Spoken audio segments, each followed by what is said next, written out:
적이 됩니다. Jung In adalah putri dari seorang presiden Korea Selatan bernama Gi Tae. Dia seorang reporter di DBS. Sementara Jin Woo seorang reporter senior di Times.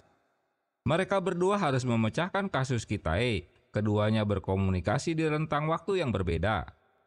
Cerita diawali Capres Gi Tae yang ditembak saat kampanye di tahun 2015. Hingga membuat suasana kisruh, Gi Tae pun tewas di tempat. Dan drama Times pun dimulai.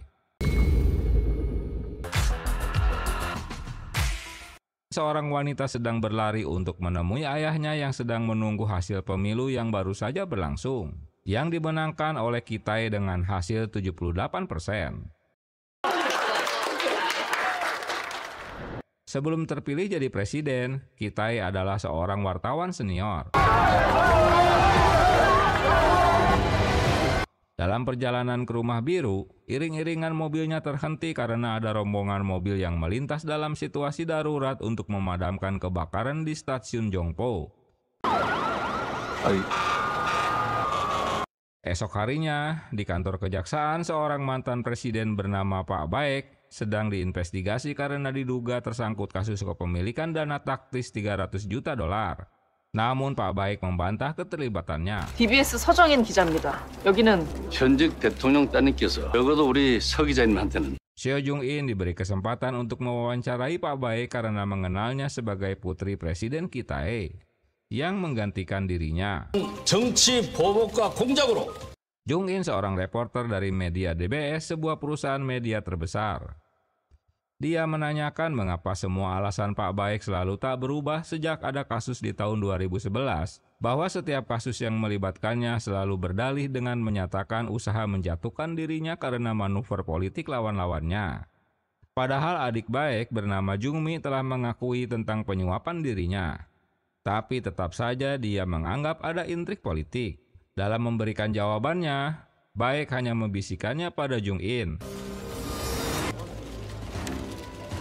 tanpa mau diketahui reporter lain. 먼지털이식 수사라며 비난한 가운데 네? 아까 백규미 뭐라 그랬냐고 너한테. 이 끝나면 내처럼 때리기. Di sela-sela dalam siaran berita terkini, Jung-in dengan ditemani Shin Wook memberitahukannya bahwa saat itu Pak Baek membisikkan padanya dengan mengatakan jika Gi Tae lengser dari presiden, dia pun akan bernasib sama dengannya.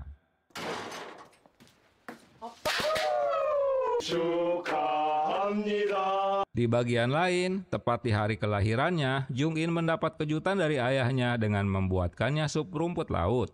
Keduanya menikmati momen saat bersama sambil ngobrol.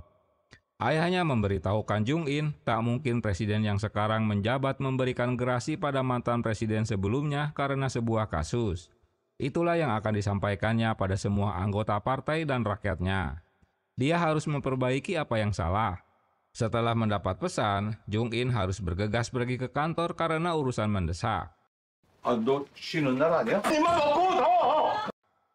Di tempat lain, wartawan senior dari Times bernama Jin Woo selalu membongkar kejahatan dan ketidakadilan. 좋은 회사 같네요. 네. 죄송한데 제 인상이 너무 좋대요. Dia orang yang tak mau diajak kompromi. Hari itu dia datang mendatangi sebuah seminar di perusahaan Arc Communication. Tiba di ruangan, Jin Woo berbicara dengan orang yang salah. Padahal tugasnya untuk menyelidiki perusahaan tersebut yang diduga telah menjalankan skema piramid ilegal, seperti multi-level marketing. Ternyata orang yang diajak bicara Jin Woo adalah pimpinan Arc Communication. Hingga akhirnya ketahuan bahwa Jin Woo seorang reporter dan mereka mengejarnya. 저 양반 잡아.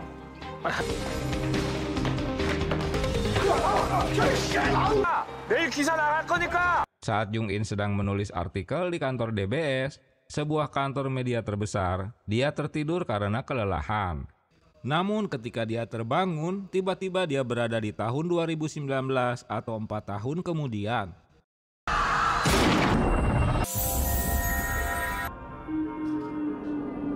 Semuanya kini terlihat aneh. Dia bahkan tak tahu berada di mana dan tak mengenal kawan-kawan bahkan bosnya. Ocehan bosnya bernama Yong Jae membuatnya terkejut. 내가 무슨 틀린 말했냐? 그게 도가니탕이야. Dia kini berada di kantor Daily Shirt. Seperti dalam mimpi, Jung In bergegas kembali dengan taksi ke kantor DBS. 감사합니다. Namun kini semua orang-orang di gedung DBS malah tak mengenalnya. Padahal dia mengingat security itu pernah menegurnya. Bahkan saat bertemu Shin Wook, dia juga tak mengenalnya. Mereka berpikir jika Jung In berperilaku aneh. 정신은 붙들고 살아야지. 미쳤다는 소리까지 들으면 안 되잖아. Seorang wanita bernama Yongjo menghubunginya untuk bertemu. Dia heran mendengar Jung In berada di kantor DBS. Beberapa saat kemudian, Jung In dikejutkan dengan berita DBS tentang kematian ayahnya yang akan diperingati tahun keempat. 큰 충격을 안겨줬던 사중 보도를 준비하고 있습니다. Setelah terjadinya penembakan Kitae, seorang capres dengan polling tertinggi saat kampanye. Peristiwa itu terjadi di bulan Oktober tahun 2015. Polisi menembak Jin Cho sebagai pelaku pembunuh capres. Tak percaya dengan berita itu, Jung In mengeceknya di internet dan melihat ayahnya memang tewas di TKP setelah Jin Cho menembaknya. Dugaannya balas dendam karena Jin Cho dipecat dari kepolisian setelah Kitae yang saat itu masih jadi reporter melaporkan penyelidikan polisi yang ugal-ugalan. Pemecatan Jin Cho membuat hidupnya hancur. Kemunculan Yongjo di DBS untuk menjemputnya. Dia heran mendengar Jung In menanyakan di mana keberadaan ayahnya. Jung In masih kekeh bahwa ayahnya belum lama ini merayakan ultahnya. Untuk membuktikan ayahnya telah tewas, Yongjo mengajak ke makam ayahnya. 한 사람 살자. Lalu melanjutkan ke rumahnya yang tak terurus lagi. Yongjo meminta Jung In untuk melupakan masa lalu dan hadapi masa sekarang. 현실을 살자고. 과거는 이제 놔주자, 정인아. Jung In mempertahankan kematian ayahnya bukan sebagai anaknya saja, melainkan sebagai reporter. 딸이 아니라 기자로서 하는 거예요. 득할 수 없는 부분이 너무 많아요.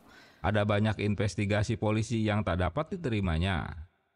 Untuk mengetahui apa yang terjadi pada ayahnya, Jung In menemui detektif Yun guna meminta bantuan menyelidiki kasus ayahnya. 나 재수사해달라고 말이라도. 변호사님이 좀 한 번만 도와달라고요. 제발. 재수가 그렇게 쉬운 게 아니라니까? Namun kasus Kitae sudah ditutup. Karena tekanan Jung In, memaksa detektif Yun untuk melaporkan pada atasannya. Apa mungkin kasus tewasnya Kitae dibuka kembali untuk dilakukan penyelidikan ulang?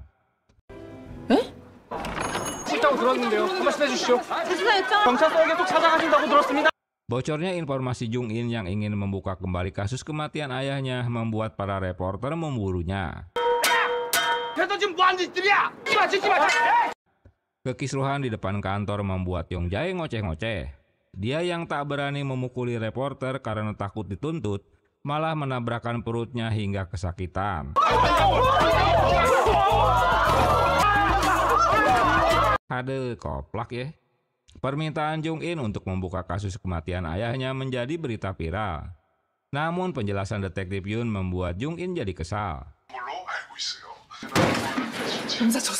Di saat Jung In masih bekerja sendirian, tiba-tiba Jin Woo menghubunginya. Dengan alasan besok mereka akan mewawancarainya. Karena Jung In merasa tak punya janji dengannya, dia menganggap orang itu salah sambung.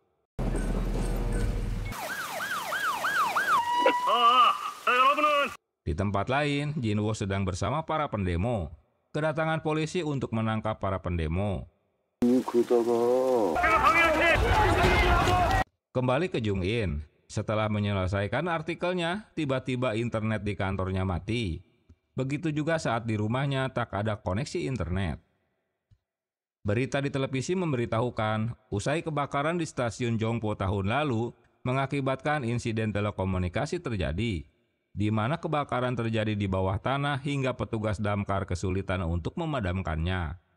Akibat dari kebakaran itu, 14 area tak dapat terhubung ke internet dan ponsel tak bisa dipakai, yang mengakibatkan kekacauan karena mengganggu aktivitas warga sehari-hari, di mana semua transaksi harus dilakukan dengan uang cash.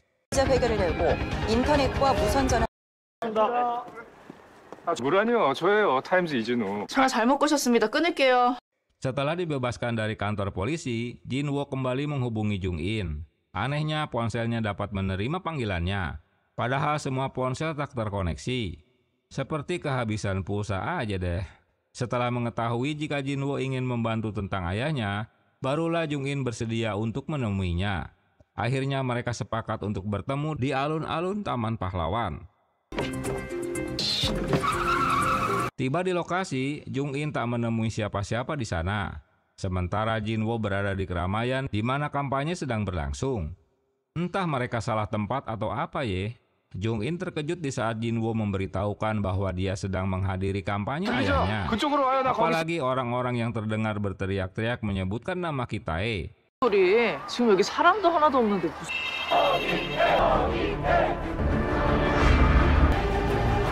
Betapa terkejutnya saat ayahnya mulai menyapa pendukungnya. Nah lo.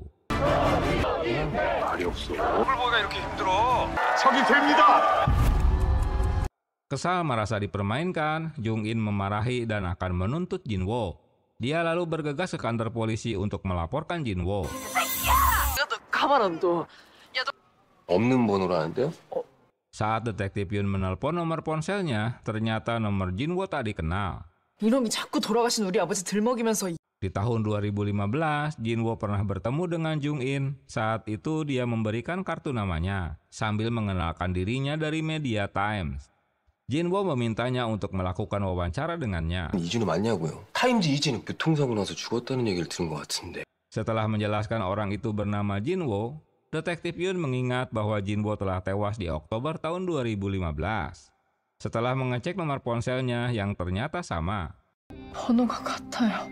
사람이 전화를 걸었다는 거야? 서정희 씨한테? Jung-in meminta alamat kantor Times. Di kantor Times mereka baru saja kembali dari tempat kampanye Kitae. Di tahun 2015, Yong Jae adalah kameramen Jinwo. Ternyata Times kini menjadi Daily News. Alamatnya juga masih sama. Tiba di lokasi kantor Times, Jung-in lagi-lagi bingung ternyata alamat itu adalah kantornya yang sekarang. Nama Times diganti sejak tahun 2016. Saat menanyakan pada bosnya tentang Jinwo, tentu saja dia mengenalnya. Bos menyampaikan ucapan Jinwo yang menyakiti dirinya karena Jung-in berbicara kasar. Anehnya, bos Yong Jae terkejut setelah mendengar Jung-in baru saja mengatakannya beberapa jam yang lalu. 허술한 인간이 아니란다 자기. 상처 많이 받았어 너 때문에 임마. 시간 전이었어요. Padahal dia mendengar ocehan Jinwo 5 tahun yang lalu. Di masa lalu, Jinwo dan timnya sedang meliput demonstran yang dipecat dari pabrik untuk menuntut haknya hingga hari ke-10. 보통보다 더 괴로운 건 복직되실 겁니다. 아유 감사합니다. Lalu dia bergegas ke kantor polisi untuk bertemu dengan detektif Han, guna menanyakan kasus Genwo untuk dibuka kembali. 군사건 재수사 힘들어. 나 소장실 가서 들어 누울 거다. 이렇게 끝내는 건 아니야 억울해서. Dia tak yakin Genwo melakukan bundir. Jinwo memberikan batas waktu setahun untuk menyelesaikannya. Jika tak dapat mengungkapkannya, dia akan protes dan berulah di kantor inspektur mereka. 보좌관 됐다고요. 엄마 둘째 아들이. Rupanya Genwo adalah adik Jinwo yang kini menjadi ajudan Kitae. Hanya ponsel Jung-in yang dapat tersambung ke ponsel Jinwo, yang sebelumnya oleh Telkom dinyatakan nomornya tak terdaftar. Nah, ajaib bukan? Kini mereka dapat berkomunikasi di rentang tahun 2015 dan tahun 2020. Tak hanya itu, mereka juga berbicara di tempat yang sama, yaitu kantor Times dan kini Daily News. Setelah membaca pesannya di toilet, Jinwo mencari-cari keberadaan Jung-in. Apalagi dia tahu jika di sebelah Jinwo adalah Yong Jae. 옆에 혹시 영재 선배예요? 너 지금 우리 보고 있지? Dia tak sadar jika mereka bertelepon ria di tahun berbeda. Anehnya lagi, hanya Yong Jae yang bisa bertemu dengan mereka berdua. Dia menunggu Jung-in mengapa berada di toilet pria. Mereka ngobrol di hari, bulan, dan jam yang sama. Hanya tahunnya saja yang berbeda. Ini yang gila siapa ya? 근데 나 진짜 이해가 안 돼서 그러는데. 받아줬더니 너 이런 식으로 나를 물먹이냐? Frustasi dengan apa yang dialaminya, Jung-in menangis dalam kebingungan. Jika Jung-in menggunakan ponsel temannya, nomor ponsel Jinwo tak dikenal. 감사합니다. 뭐지? 나부터야. Semua itu dikarenakan kebakaran yang terjadi di Telkom bawah tanah hingga Jung-in terkait ke masa lalu. Masih tersisa 2 hari lagi sebelum kematian ayahnya tanggal 12 Oktober tahun 2015, Jung-in harus dapat menyelamatkan ayahnya. 과거와 연결된 이유. 5년, 2020년은 Setelah mengecek di internet, seorang CEO Junggun Konstruksi meminta Jinwo agar tak memposting artikelnya sambil menyuapnya. Namun Jinwo tak peduli, dia tetap memposting artikel tersebut tanggal 11 Oktober jam 15.27 menit. Akhirnya CEO itu pun menikapnya. Dalam obrolan mereka selanjutnya, Jinwo tak percaya jika dia berbicara dengan Jung In yang berada di masa depan. Apalagi dengan temuannya diberitahukan pada Jinwo bahwa dia akan pergi ke apotik Hanbit lalu akan ditikam jam 3 sore hari ini oleh CEO Junggun Konstruksi. Jung In melarang untuk menemuinya. Jinwo keluar untuk membeli tteokbokki. Kemudian dia mendapat kabar dari Jong Jae bahwa Sukyung terluka karena membetulkan exhaust fan. Dia meminta Jinwo untuk mampir ke apotik. Tentu ocehannya ini teringat pada telepon Jung In sebelumnya bahwa dia akan pergi ke apotik Hanbit. Karena tak ada apotik lain, dalam keraguannya dia terpaksa membeli obat di apotik Hanbit. 저거 말고는 한참 가야 돼요. 아니겠지. Waktu menunjukkan jam 15.25, artinya tersisa 2 menit lagi sebelum tertikam. Tiba-tiba seorang pria bertopi masuk ke apotik yang sama. Menyadari saatnya akan ditikam, Jinwo menegur pria tersebut yang dikenal bernama Pak Park yang langsung menyerangnya. 박 사장님?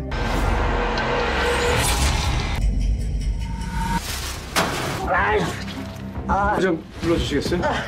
Untunglah saus tteokbokki yang baru dibelinya terkena muka Pak Park. Sehingga dia selamat dari tikaman dan dapat menangkapnya. Dengan selamatnya, Jinwo menghubungi Jung In. 잘 살아요? 아니 뭐 안 되잖아 말이. Walau sulit dimengerti, tapi dia harus percaya pada ocehan Jung In. Namun Jung In mengejutkannya bahwa Jinwo akan tetap mati dalam kecelakaan mobil. Agar bisa terhindar dari kematiannya, dia menanyakan tanggal dan jamnya. 내일 우리 아버지가 죽어요. Karena itu bukan prioritas, dia meminta Jinwo untuk menolong ayahnya yang besok akan tewas ditembak. 그런 사람한테 부탁해. 나한테 이러지 말고. 이진우 씨밖에 전화가 안 돼요. Jung In tak bisa menghubungi siapapun untuk menolong ayahnya kecuali Jinwo. Sebelum pelaku beraksi, Jinwo hanya perlu menyerahkan bukti pada polisi. 증거 잡아서 경찰에 넘기면 돼요. Di tahun 2014, Gunwo ajudan Kitae tewas bundir. Setelah mempertimbangkan segalanya, Jinwo bersedia membantu untuk menyelamatkan Kitae.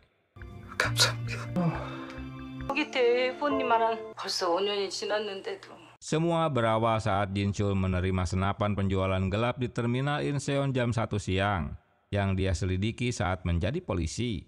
Menjelang jam 2, dia masuk ke penginapan Daesung, tepat di seberang kantor pusat kampanye Kitae. Lalu dia menguntitnya hingga ke kampus Hankook dan dapat lolos dari 20 pengawal kampanye. Tepat di tanggal 12 Oktober tahun 2020, kematian di tahun yang kelima. 한국대 도착하기 전에 잡아야 돼요. Presiden Lam memberikan penghormatan untuk berziarah ke makam Kitae dengan didampingi Jung In dan Yongjo.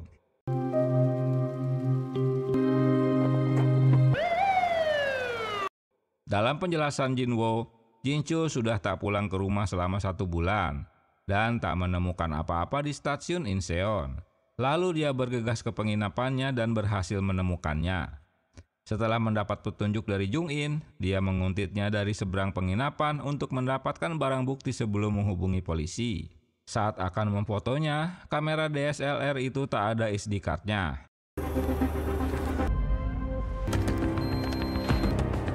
Hingga Jinchul keburu menutup gorden jendelanya.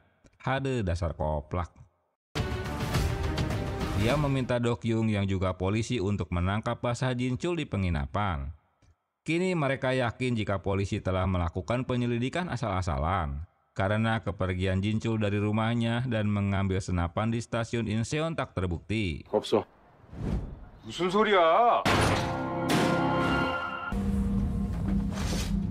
Jinwo terkejut mendapat kabar bahwa di penginapan tak ada siapapun.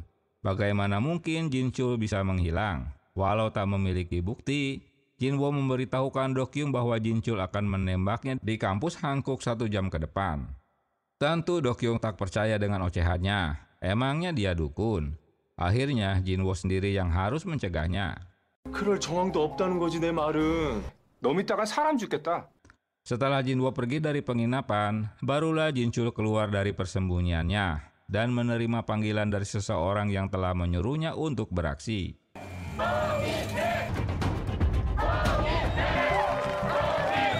Di TKP, Kitai baru saja tiba dengan disambut para pendukungnya, sementara Jinchul menyamar sebagai teknisi. Jinwo terus menyelidiki sendiri untuk menangkap Jinchul dan terus berkomunikasi dengan Jung In. Karena tak ada yang mencurigakan, Jung In menyuruhnya untuk pindah ke lokasi lain. Mereka berdua hampir berpapasan di lokasi yang baru.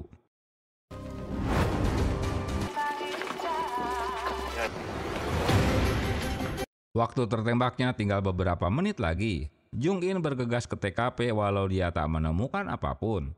Jung In meminta Jinwo untuk memasuki gedung di Blok A.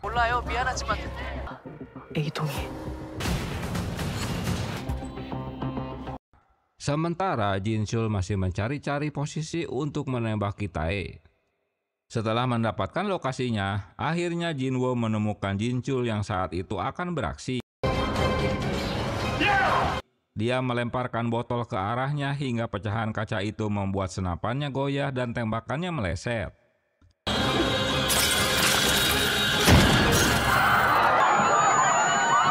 Karena Kitai selamat dari pembunuhan, waktu sementara terhenti dan semua alur cerita yang terjadi selama ini jadi batal. Usaha penangkapan Jinchul masih berlanjut hingga dia harus ditembak oleh sniper. Kerja keras Jinwo membuahkan hasil hingga polisi dapat menangkapnya.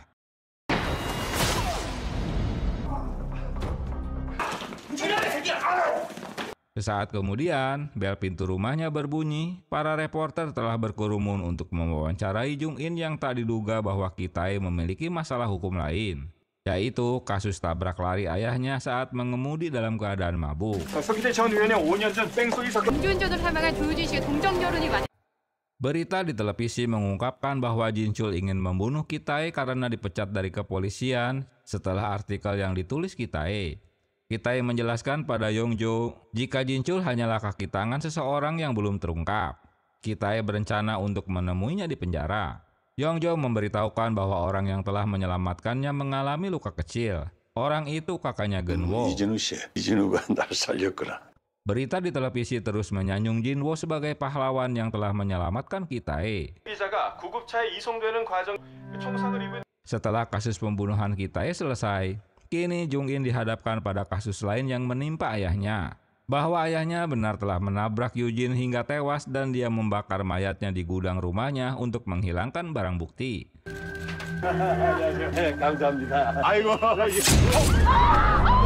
Lalu ayah Yujin bernama Kang Sik menikamnya di pasar saat Kitai berkampanye.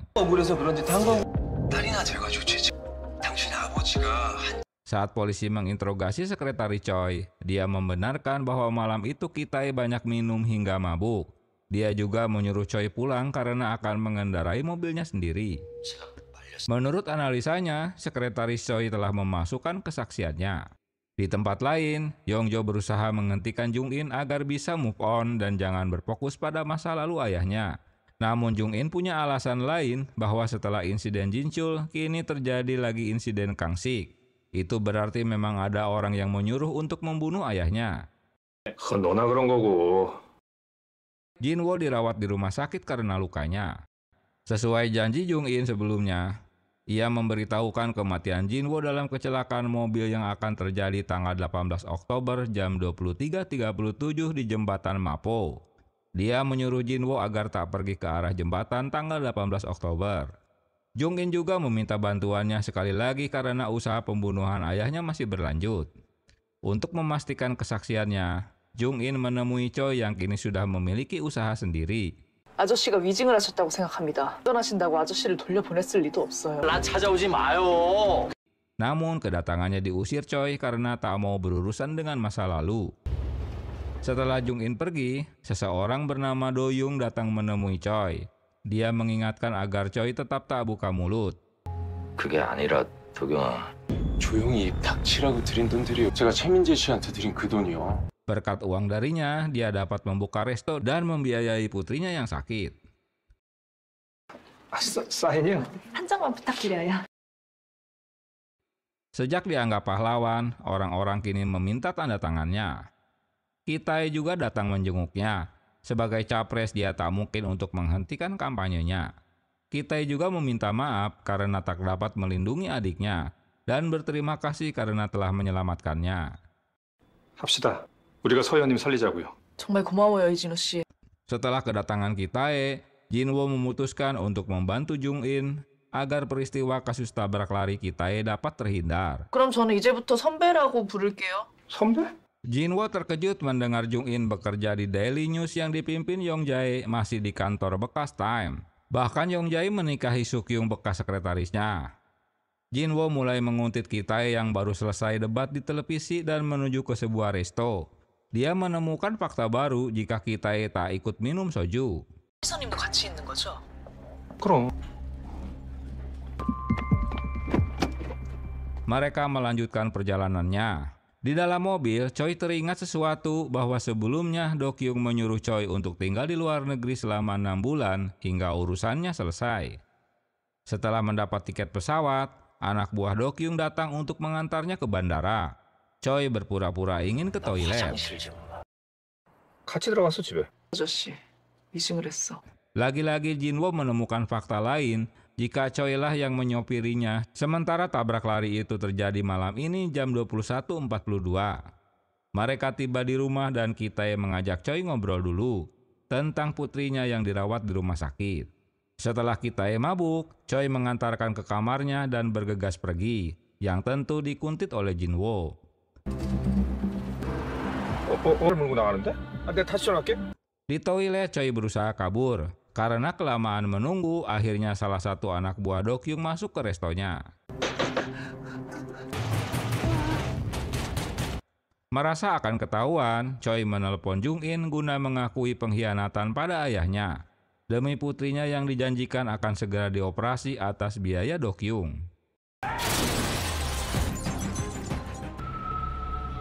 Choi melanjutkan untuk bertemu seseorang yang mirip dengan Kitai. Dalam kesempatan itu, Jinwo memfotonya. Jinwo memberitahukan Jung-in ada seseorang yang berpenampilan mirip Kitai. Dia sedang menguntit pria tersebut. 그럼 쫓기고 있겠냐?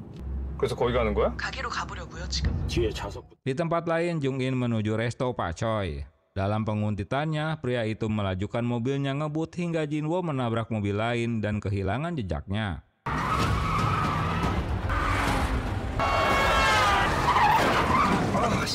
Kini hanya tersisa 1 jam lagi sebelum peristiwa tabrak lari terjadi. Menurut Jinwo, yang lebih penting untuk menyelamatkan Yujin daripada mengejar pria tadi. Di resto milik Choi, Jung-in melihat ada yang baru terjadi di toiletnya.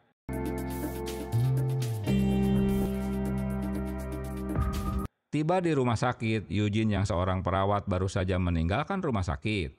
Untung dia berhasil mengejarnya dan mengaku sebagai detektif. 제가 형사인데요. 이쪽으로 가야 되잖아요. 이쪽으로 가시지 마시고요. Jinwo meminta Yujin agar tak mendatangi halte bis. Lalu dia memberitahukan Jung-in jika dirinya telah merubah arah pulang Yungjin. Tapi Jung-in juga tak yakin dengan keputusannya. 우리가 뭐 모르고 있는 게 효진이 정류장 쪽으로 안 갔으면 씨한테 다시 가봐. Jung-in meminta Jinwo agar menemui Yungjin kembali. Belum sampai mendekati Yujin, tiba-tiba sebuah mobil menabraknya. Pria yang mirip dengan Kitai. Maka rencana mereka gagal untuk menyelamatkan Yujin.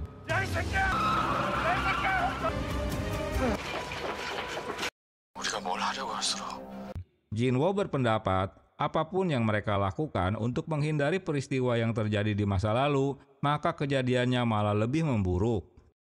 일주일 뒤엔 똑같이 될 거니까. Pulang dari rumah sakit, Do-kyung yang sudah menguntit Jinwo mengajaknya mampir ke resto. Karena Jinwo keceplosan memberitahukan ada rencana pembunuhan pada Kitai, yang infonya didapat dari putrinya, Do-kyung malah jadi menangkap Jinwo. 한잔 마시면서 얘기하니까.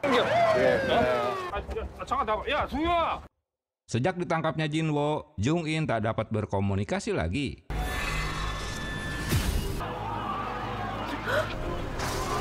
Sebuah truk pengiriman barang menerobos kerumunan pendemo yang sedang protes duduk karena pemecatan sepihak.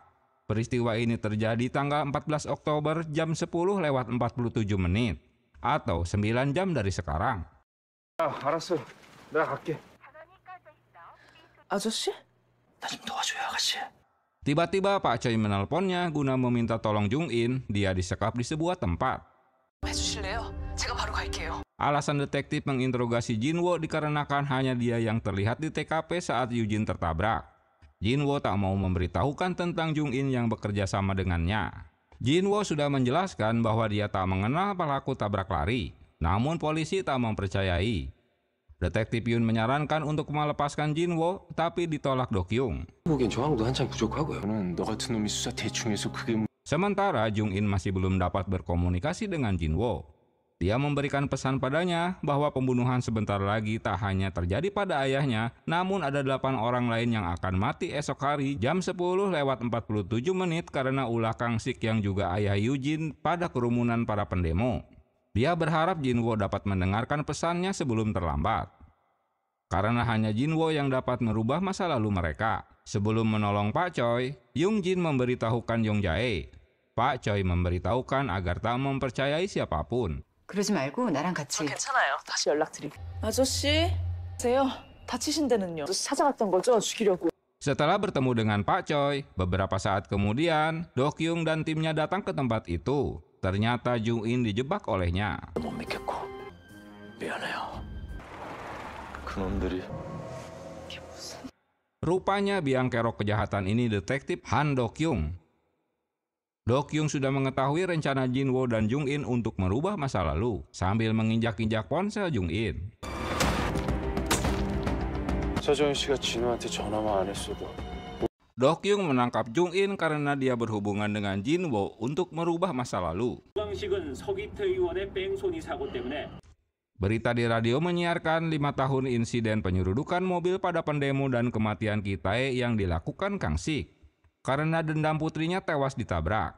Jung In diculik oleh Dokyung untuk dibawa ke suatu tempat. 후보님 한 말씀만 부탁드립니다. 잃는 것이 가장 두렵습니다.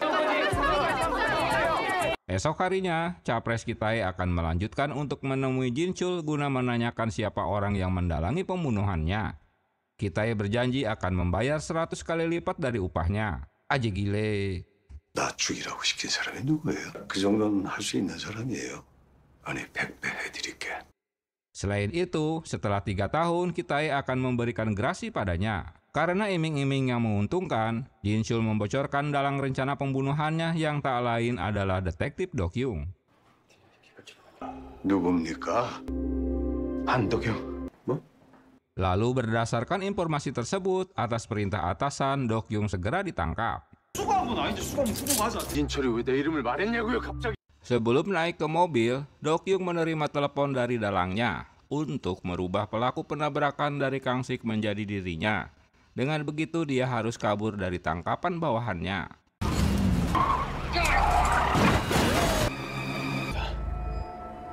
Kembali ke masa kini, setelah menculik Jung In, mereka membawanya ke tengah laut untuk menenggelamkannya.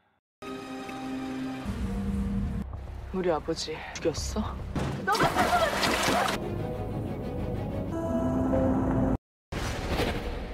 Ternyata itu hanyalah mimpi. Jung In heran melihat ada perubahan rencana bahwa pelakunya bukan Kang Sik melainkan Dokyung. Dengan tertangkapnya Dokyung, kini semua dokumen kasus diambil alih oleh kepolisian pusat dan detektif Yun melepaskan Jinwo. Setelah mendengarkan pesan Jung In, Jinwo menghubunginya. Dia terkejut bahwa pelaku pembunuhan Kitae dan para pendemo adalah Dokyung. Dia harus segera menyelamatkannya karena waktu tersisa hanya 22 menit lagi. 메시지 받았어. 바뀌었어요. 한도경이에요. 22분 뒤에. Jinwo pun langsung tancap gaspol. 분들을 이곳으로 내몰. 저한테 벌어졌던 일이. Di lokasi pendemo, Kitae datang untuk menemui mereka. Menjelang memasuki TKP, Jinwo benar-benar yakin bahwa pelaku adalah Dokyung. 한도영 저 미친 새끼. Jinwo berhasil membatalkan pembunuhan yang direncanakan Dokyung dengan menabrakkan mobilnya. Alhasil, kisah masa lalu itu pun berubah. Jung In senang karena ayahnya selamat. 거기 계신 거 맞아요? 시긴 한데. 그런 거 맞아요? Untuk kali kedua, Jinwo dianggap sebagai pahlawan. 팔은 좀 아프긴 한데. Dalam pembicaraan itu, tiba-tiba ponsel Jung In mendadak baterainya ngedrop dan tak bisa diganti karena sudah tak ada di pasaran. 여보세요? 서정인. 배터리 상태도 영 아니고. Jinwo menemui Dokyung di lapas. Dalam obrolannya, Dokyung memberitahukan bahwa Genwo memang tak bundir tapi dibunuh Kitae. Berita ini tentu mengejutkan Jinwo. 근우 재수사해달라고 계속 부탁했지. 근우 자살 아니고 살해당한 거야. 근우가 더 불쌍해지는 거 아니냐? Walau jengkel mendengar berita tersebut, Jinwo akan mencari tahu sendiri kebenarannya. 중국 땅 서기태 후보 살해 교사 및 그래서 전화해버리던 참이었어요. Dia menemui Kitae di kantornya, guna menanyakan langsung tentang berita kematian adiknya. Di tahun 2014, hubungan Kitae dan Genwo tak harmonis. Saat itu Kitae sedang berlibur. Dia mendapat SMS dari Genwo untuk menemuinya, tapi Kitae menolak karena sedang berlibur. Besok malamnya saat dalam perjalanan pulang, Kitae mendapat kabar jika Genwo telah tewas. Kitae merasa menyesal karena telah menolak untuk bertemu dengannya.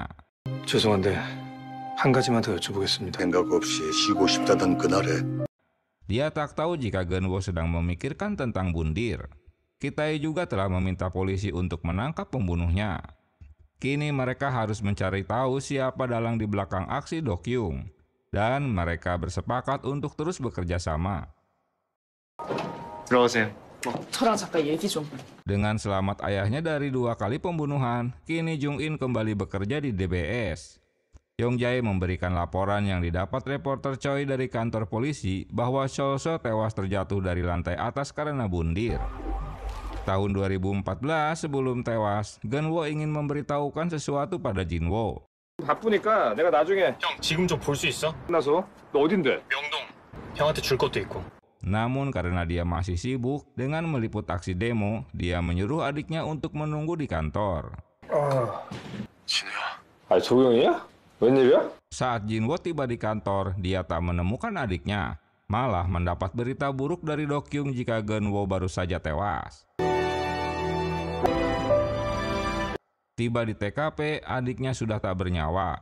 Berita menyebutkan bahwa ajudan Kitae itu tewas karena bundir dengan bukti sepatunya masih tergeletak di atap gedung. Dia menemui istri Soso. Dalam pekerjaannya, dia juga selalu bertemu dengan para politikus. 때문에 정치인들 만날 일이 종종 있었거든요. 경찰이 가져갔어요. Setelah kembali lagi ke kantor, Jinwo teringat dengan ponsel yang diberi Genwo atas hadiah dari Kitae. Begitu juga dengan Jung In mendapat ponsel yang sama dari ayahnya. Ponsel ini hanya diproduksi 4 unit, lalu pabrik menghentikan produksinya karena biayanya mahal. Esok hari, kini mereka berdua akan mencari tahu siapa dalang di balik Dokyung melalui bawahannya bernama Oh Jon Sok. 일단 그 사람 타고 한번 찾아볼게요. 그 새끼 입도 안 열 것 같은데. 오정식 형사요. Setelah menyuruh pegawainya pulang, mereka mengeluarkan alat penyadap. Jung In berencana akan memprovokasi Jong Sik karena tekanan itu dia pasti akan meminta tolong pada dalang di balik Dokyung. Saat itulah mereka harus menyadapnya. 직접 부를 거예요, 분명. 그건 좀 다릅니다. 철호가 죽고 나서 Di tempat lain, Jinwo bertemu dengan teman kantor Soso. Menurutnya, perusahaan mereka memunculkan adanya korupsi setelah Soso tewas. Selain itu, semua data yang ada di komputernya diambil dan diselidiki perusahaan. Dalam kebingungan, Jinwo harus dapat mengaitkan kematian adiknya dengan Soso dan Oh Jong Sok. Karena sebelum adiknya tewas, dia akan memberitahukan informasi penting padanya. Dugaan adiknya dibunuh karena data yang diketahuinya. 숨기고 있는 게 더 있을 거야. 숨기는 게 뭐냐고요? 가족도 친구도 없는 놈한테. Untuk mencari tahu tentang data itu, Jinwo menemui Dokyung di lapas. Sayang ditolak karena sudah ada orang yang menjenguknya. Di bagian lain, Jung In bersama 2 kawannya mulai menguntit Jong Sik yang datang ke restoran Jepang. Dengan mengendap-endap, Yong Jae mulai beraksi.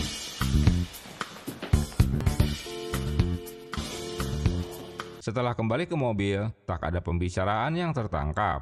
Rupanya penyadap itu belum diisi baterai. Haduh, PA ya. Terpaksa dah si Jung In menemani Yong Jae untuk mengambil kembali alat penyadapnya.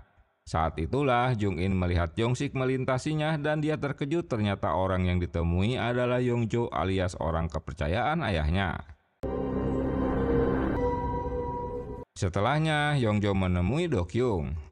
Berita sebelumnya sudah disampaikan pada Jin Wo jika yang membunuh adiknya adalah Kitae. Tapi rupanya usaha fitnah itu tak berhasil. Merasa ditekan Yong Jo, Do Kyung jadi emosi. 가진 증거 친우한테 넘깁니다. Rupanya Yong Jo juga orang yang telah menghasutnya dengan menyuruh Jin Chul menyebutkan namanya pada pembunuhan pertama dan menyuruhnya untuk membunuh Kitae pada pembunuhan kedua. Hingga akhirnya mereka berdua saling mengancam untuk memberikan buktinya pada Jin Wo tentang kematian adiknya. 다신 보지 맙시다. Kini Do Kyung merasa dihianati. Dia tak tahu jika Yong Jo telah bersekongkol dengan bawahannya. Yong Jo menyuruh pengawalnya untuk mengeksekusi Do Kyung. 제가 봤어요. 냈어요. 한도경 씨 배우 김영주 의원이요. Beberapa saat kemudian, Do Kyung mengirimkan pesan akan menghubunginya besok. Jung In juga memberitahukan bahwa Senator Yong Jo orang yang berada di balik Do Kyung. Malam hari, seseorang mendatangi sel Do Kyung.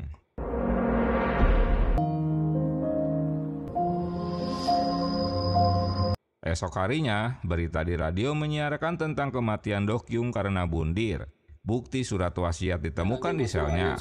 Polisi menghentikan penyelidikan kasusnya. Kematian Do Kyung membuat Jin Wo marah. Dia tak percaya jika Do Kyung bundir. Apalagi Do Kyung ingin bertemu dengannya hari itu untuk memberikan kebenaran fakta. Detektif Yun menemui Jin Wo guna memberikan pesan dari Do Kyung. Setelah dia menemuinya di lapas, yang rupanya sebuah SD card.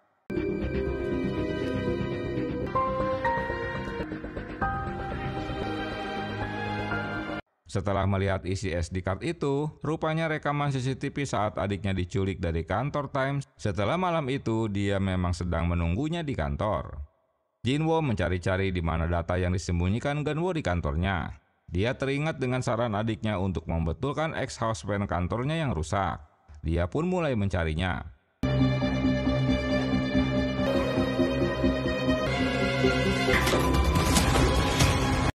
Malam itu Gen Wo memang menyimpan data USB di dalam ex-houseman. Setelahnya, para penculik itu datang dan menjatuhkannya dari atas bangunan proyek.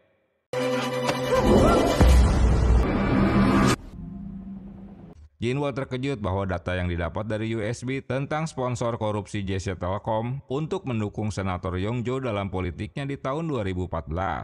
Itulah yang menyebabkan adiknya dibunuh. 김영주. 장이 전해준 증거. 내 동생. Dia menemui Yong Jo untuk melabraknya.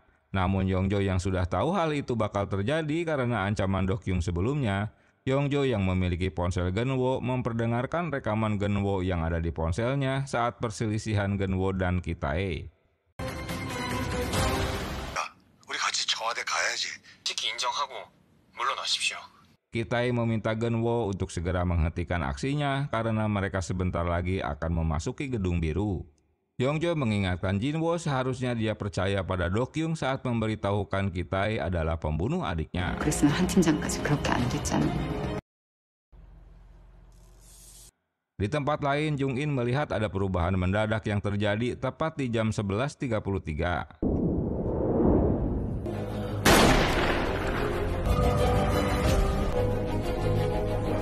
Setelah Kitae dibunuh oleh Jin Wo dengan menembaknya. Jung In tentu terkejut mengapa Jin Wo membunuh ayahnya, padahal dia yang selama ini membantunya untuk mengubah masa lalu. Dengan kematian Kitae, kini Yong Jo yang maju jadi capres. Selain itu, dia juga saksi kunci atas pembunuhan Kitae. 당시 CCTV도 고장이고 사무소에서 총을 가지고 나오는 것을. Saat kejadian, CCTV di ruangan itu rusak dan semua pegawai sudah pulang. Sementara Yong Jo tak melihat langsung penembakan Kitae. Dia hanya melihat Jin Wo pergi meninggalkan kantor kampanye dengan memegang sebuah pistol. Saat ponsel mereka terhubung, Jinwo menuduh Jung In telah mengetahui jika ayahnya yang membunuh adiknya. Tapi dia malah meminta untuk terus menyelamatkan ayahnya. Jung In yang tak paham dengan ocehan Jinwo jadi bingung, Bray. Di masa sekarang, Jung In baru paham mengapa Jinwo membunuh ayahnya. 진우한테 선배니 뭐니 그딴 소리를 해! 친아버지 보좌관이었던 이근우. Dalam penjelasan Yong Jae bahwa ayahnya membunuh ajudannya yang juga adik Jinwo karena akan membongkar rahasianya. Jung In meminta kerjasama pada Yong Jae untuk menyelidiki kematian Jinwo karena bundir. Dia yakin jika Jinwo tak bundir melainkan ada orang yang memanipulasi kematiannya. Tapi Yong Jae tak mau mendengar. 인정하고 물러나십시오. 무슨 수를 써서든 난 널. Kembali ke Jinwo. Dia memperdengarkan isi percakapan adiknya dengan Kitae saat berselisih paham pada bawahannya.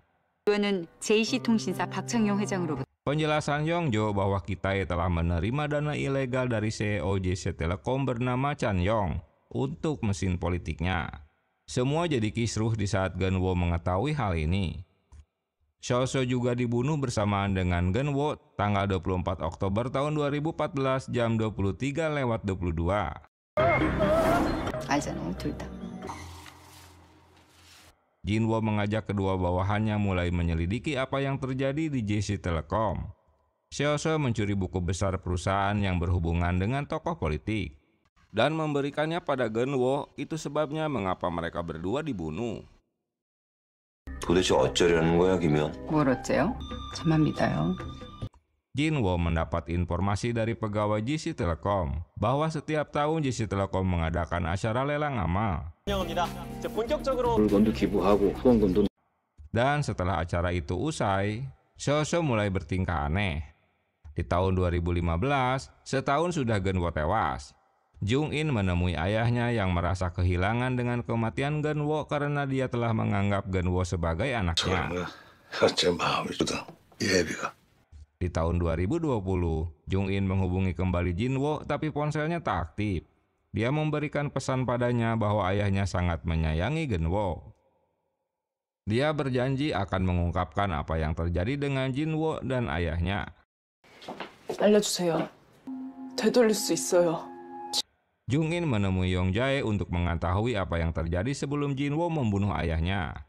Yong Jae mengeluarkan data penerimaan dana taktis yang dikeluarkan JC Telecom pada para politikus termasuk orang berinisial K.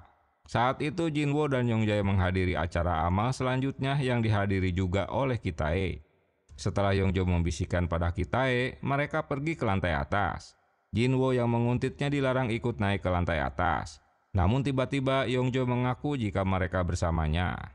네, 일행이에요. 장부에 적힌 K 때문에 온 거죠? Ternyata Yongjo tahu apa yang sedang diselidiki Jinwo tentang penerimaan dana taktis JC Telecom berinisial K. Dia sengaja menjebak Kitae agar mereka mendapatkan bukti. Yongjo menyuruh mereka keluar dari lift, lalu lewat tangga darurat. Mereka akan menemukan orangnya. Rupanya orang itu Kitae yang baru saja bertemu dengan JC Telecom. Dengan mendapatkan tas koper, Jung In mengakui jika ayahnya pernah meloloskan RUU berhubungan dengan komunikasi. Yong Jae mendapatkan data rahasia JC Telecom saat bertemu dengan informan yang pernah berhubungan dengan Jinwo saat mereka bertemu di rumah Abu Jinwo. Tapi dia tetap tak mau bekerja sama dengannya. 그리고 K한테 돈 준 날짜, IDK에 돈 준 날짜. Data itu menjelaskan pengeluaran dana taktis JC Telecom. Jung In menolak saat Yong Jae menduga jika Kitae telah menerima uang suap yang ada di koper tersebut. Jung In menelusuri bahwa konsultan ID Consulting yang dipimpin oleh Jung Min adalah orang yang memberikan tas koper tersebut. Jung Min adalah adik presiden baik. Dengan membawa alat perekam, Jung In menemui Yongjo saat pulang dari acara amal. Dia menaruh alat perekam di mobil Yongjo. Dan mereka mulai menguntitnya hingga berakhir di rumah Pak Baek. 출발했어요. 댁에 계시죠? Kini mereka tahu jika inisial K yang dimaksud adalah Baek Kyu-min. 행사 잘 끝냈습니다. 선거 준비는? Kembali ke tahun 2015, hubungan Kitae dan Presiden Baek sebenarnya tak begitu harmonis. Karena Baek tak rela jabatan presidennya akan diambil alih Kitae yang juga mantan reporter yang selama ini memojokkan dengan artikelnya. 제가 초대하겠습니다. 서후보가 내랑 똑대를 다. Yongjo dan Nam juga bekerja sama dengan Presiden Baek. Di kantornya, Jinwo sedang memeriksa aliran dana dari donasi kepada JC Telekom. Detektif Yun menemuinya. Hanya dialah orang yang tak terlibat dengan urusan kejahatan. 뭔가 이상하다고 느꼈는데 SD카드에 든 영상 봤어요? Jinwo menemui Shin-wook di DBS. Dia heran mengapa DBS tak menyiarkan berita kematian So-so. Padahal sebelum kematiannya, Shin-wook berbicara di telepon tentang buku besar yang didapatnya. 뭘 제보하겠대서. 그래도 취재는 할 수 있었을 텐데요. Setelah Jinwo pergi, ternyata Shin-wook kaki tangan Yongjo. Dia memberitahukan apa yang telah diketahui Jinwo. 후보님 컨펌 받은 겁니다. Saat kembali ke kantor, sebuah mobil menguntitnya. Untuk mencari tahu siapa pelakunya, Jinwo menabrakkan mobilnya.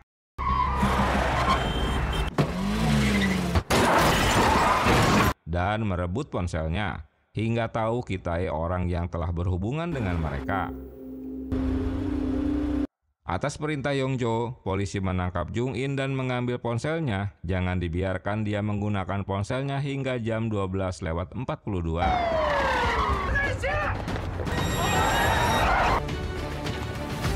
Sebelum ditangkap, Jung-in menyembunyikan ponselnya. Alasan polisi menangkapnya karena Yung-jin ketahuan telah menaruh penyadap di mobil Yongjo. Di ruang interogasi, Yongjo menemui Jung-in untuk meminta ponselnya. 핸드폰 어딨니? Dia pernah menyuruhnya agar melupakan masa lalu dan hiduplah di masa kini. 일은 아무것도 없으니까. 너희 아버지 그래서 죽은 거야. 그러니까 핸드폰도 숨기는 거잖아. Ternyata Yongjo juga pernah mengalami punya ponsel yang dapat berhubungan dengan masa depan.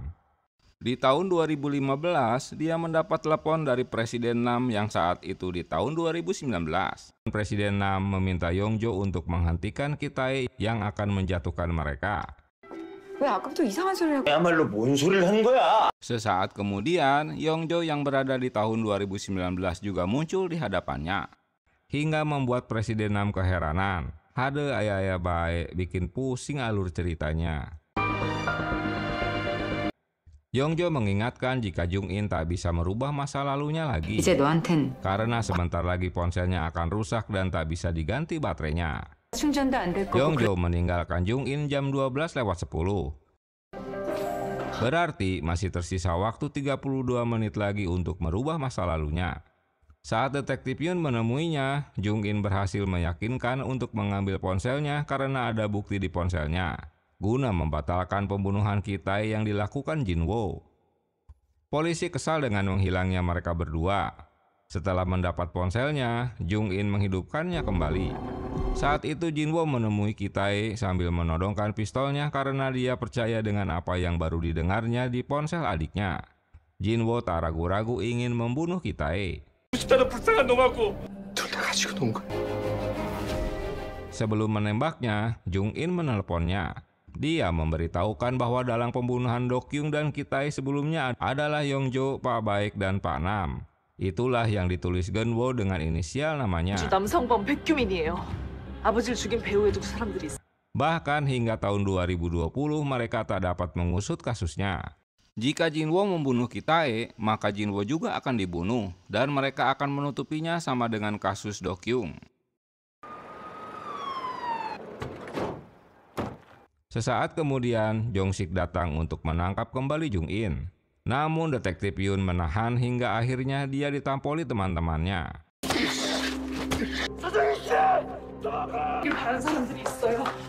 Mengetahui ada yang datang, Jung-in berusaha kabur. Tapi dia terjebak di atas gedung. Hingga suara tembakan Jinwo menghentikan semuanya.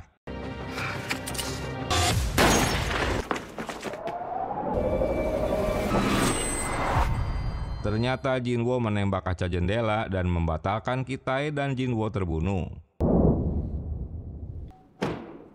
Setelah pembatalan masa lalu, kini Jung-in berada di gedung DBS. Dia terkejut karena kini dapat bertemu langsung dengan Jinwo yang akan mengikuti debat capres di DBS. Begitu juga dengan ponsel Jung-in yang kini telah berubah. 이렇게 얼굴을 보내 우리가. 지금 이게 다 무슨 상황이에요? Perubahan masa lalu ini membawa Jung-in bekerja kembali ke DBS. Jung-in mengetahui jika Jin-woo sudah lama bergabung dengan Partai Cipta yang didukung oleh mantan Presiden Baek. Jin-woo begitu pede untuk ikut nyapres. Persiapan debat Capres 2020 akan segera dimulai. 아이고요. 제가 싸워야 한다면 하지 못한 겁니까? 지난 5년간은 아무것도 하지 않았냐? Jin-woo dapat memojokkan Yong-jo karena Presiden Kitae banyak tak memenuhi janji kampanyenya. 75%로. 어제 토론회. Setelah debat Capres, Pak Baek mengenalkan Sungguk untuk bergabung dengan mereka. 진우 선배한테 들었어요. 진우 선배가 타임즈를 관두고 Jung-in menemui Suk-yung di kantornya. Dia menjelaskan bahwa kasus buku besar bukti-buktinya sudah hilang karena dibuang Jin-woo. 누가 가져간 거예요? 진우 선배가요. Mereka mulai resah dengan munculnya partai baru Cipta di bawah dukungan Baek dan Sungguk. 하고 편가르부터 하고 그러더니. 저도 그냥 아주 못된 짓만 골라서 하고 있어요. Di tahun 2015, saat Baek masih presiden, Baek berusaha melobi Jin-woo agar dapat melakukan balas dendam pada Kitae melalui pembunuhan Geun-woo, agar Kitae batal jadi presiden. 내한테 그 증거는 이라. 어떻게 잡습니까? 임기 한 달 남은 대통령이. Jin-woo meminta Baek untuk memberikan kekuatan untuk menjatuhkan Kitae dengan mendirikan partai baru dan dia yang jadi capresnya, tanpa mengikut sertakan Yong-jo dan Nam. Rencana ini ditentang Baek. Jin-woo mengancam Baek karena dia memiliki bukti keterlibatan Baek dalam kasus suap. 신당을 하나 창당해 주십시오. 그 전에 지금 제 제안을 거절하시면 Jika dia menyetujui usulannya, dia akan menyembunyikan kasusnya itu. 대통령님 비리는. Menurut Suk-yung, Jin-woo setelah bertemu dengan Baek jadi berubah. Dia melarang untuk menerbitkan artikel tentang korupsi JC Telekom. Kitae mendapat kabar buruk dari sekretaris Choi bahwa dalang pembunuhan dirinya adalah Yong-jo dan Pak Nam.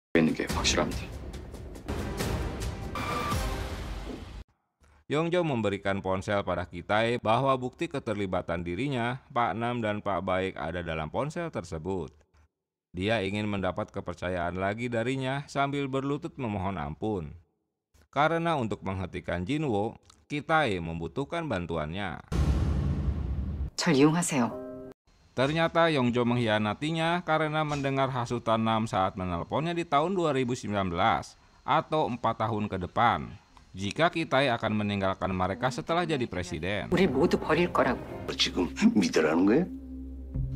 Jung-in bertemu dengan Yong-jo. Dia meminta bantuan Jung-in untuk menghentikan rencana Jin-woo membongkar kasus suap tersebut. 전쟁이야. 둘 중 하나라고 이제.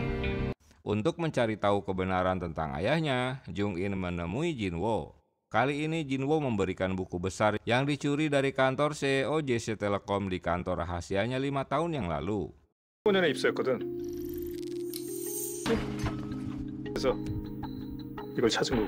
Dari catatan buku besar itu, Kitae telah mengambil uang suap. Dia juga orang yang telah membunuh adiknya. 우리 같이 청와대 가야지. 전 끝까지 갈 겁니다. 망가지는 건 내가 아니라 그거는 너일 거야. Jung-in merasa kecewa pada ayahnya karena bukti itu tak sesuai dengan ocehannya. Pertemuan Jung-in dan Jin-woo juga diketahui ayahnya setelah melihat foto-foto mereka. Ketiga capres itu diundang makan siang oleh Presiden Kitae. 김 후보 밑으로 들어가기로. 더러운 성. 초청해 주셔서 정말 감사. Perseteruan Capres Jin-woo semakin meruncing dengan Kitae, hingga keduanya saling mengancam untuk menjatuhkan. Agar tak terjadi salah paham karena ocehan Jin-woo, Jung-in menemui ayahnya setelah acara makan siang bersama selesai. Melihat raut wajah Jung-in yang sedang kesal, ayahnya menjelaskan bahwa apapun yang diucapkan Jin-woo tak benar. Selama 5 tahun ayahnya diam saja. Kali ini anaknya tak percaya begitu saja. Dia memberikan counter bahwa Geun-woo tewas dibunuh ayahnya setelah dia mengetahui tentang penyuapan tersebut. 확실히 아닌 거 맞아요? 무슨 말이니? 사실을 숨기기 위해 이근우 보좌관을. Tapi tetap 사자 sang presiden itu membantahnya. Jung-in memperdengarkan rekaman ayahnya dengan Geun-woo sebelum dia tewas. 아빠가 어떻게 그럴 수 있냐? 약속하마. 물러나십시오. 마지막. Ucapannya jelas bahwa keduanya saling mengancam, apalagi Kitae tinggal selangkah lagi menuju kursi presiden. Malah diminta mundur oleh ajudannya karena kasus suap tersebut. 이거 아빠를 가리키고 있고. 그건 하지만 건우를 죽인 적은 없다고. Penjelasan ini tak membuat Jung In benar-benar bisa diterima. Dia malah bingung siapa sebenarnya yang bohong ya. Hasil survei Kodari menunjukkan adanya perbedaan sedikit antara capres Yongjo dan Jinwo. Wah, ternyata si Kodari survei juga di Korea, bukan hanya di Konoha. Hasil survei ini malah membuat Yongjo kecewa dan mengusir Nam sebagai pimpinan tim suksesnya karena dianggap tak berguna. 말도 안 하실 거잖아요. 그래 선배한테서 좋은 아이디어들. Sebaliknya, tim Jinwo merayakan keberhasilannya dengan kemajuan hasil survei mereka. 이 얘기를 하면은 뭐 사람 내가 있다는 거 내가 잘. Tiba-tiba Sungguk capres nomor urut 3 mengundurkan diri dari pencalonannya dan lebih memilih bergabung dengan Yongjo. 가치가 판단돼요. 민국당의 김영주 후보와 yang tentu akan menambah prosentasinya. Keputusan ini membuat kubu Jinwo terkejut. Pak Baek merasa dikhianati oleh Sungguk yang telah berjanji untuk berkolaborasi. Begitu juga dengan Nam, dia diusir dari kantor relawan Yongjo. 일본 앞에서 더 이상 실수하지 마시고. Untuk kali pertama, Jung In menghubungi kembali Jinwo di tahun yang sama. Biasanya rentang waktu 5 tahun. Agar kasus pembunuhan Genwo jadi jelas siapa yang membunuhnya, Jung In harus mendapatkan buku besar JC Telekom yang disimpan Jinwo. Namun Jinwo tak mau berurusan lagi dengannya. 달라고 해서 줄 사람이었으면 애초에 없애지도 않았겠죠. 근데 네가 뭔 짓을 해도 현실은 안 바뀌어.